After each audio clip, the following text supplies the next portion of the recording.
নেহারি রান্না কমপ্লিট। দেখতে অনেক ইয়াম্মি আর জুসি হয়েছে। কারো ভালো লাগলে ফুল ভিডিওটা দেখে এরকম করে রান্না করতে পারেন, ইনশাল্লাহ সবাই অনেক পছন্দ করবে। বিসমিল্লাহির রহমানির রহিম।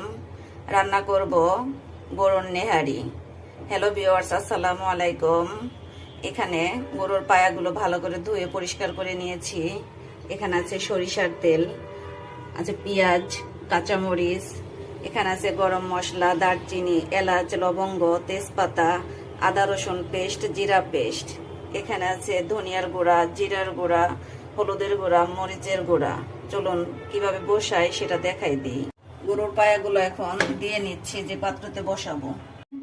একে একে সব মশলাগুলো দিয়ে নিব। এখানে পেঁয়াজ আর কাঁচামরিচ দিয়ে নিলাম, সবগুলো গুঁড়ো মশলা দিয়ে দিলাম, মশলার সাথে দিয়ে নিব।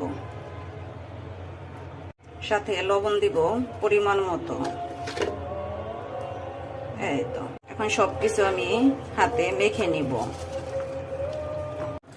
এই যে দেখুন, মাখানো কমপ্লিট। এখন পরিমাণ মতো পানি দিয়ে দেব।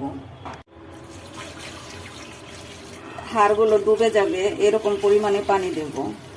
এই যে দেখুন, হাড়গুলো ডুবে গেছে, সেই পরিমাণে আমি পানি দিয়ে দিচ্ছি। এখন কয়েক ঘন্টার জন্য বসিয়ে দিব। পায়াগুলো জাল বেশি হলে খেতেও টেস্ট হবে, এটা আমি 2 দিন জাল করব।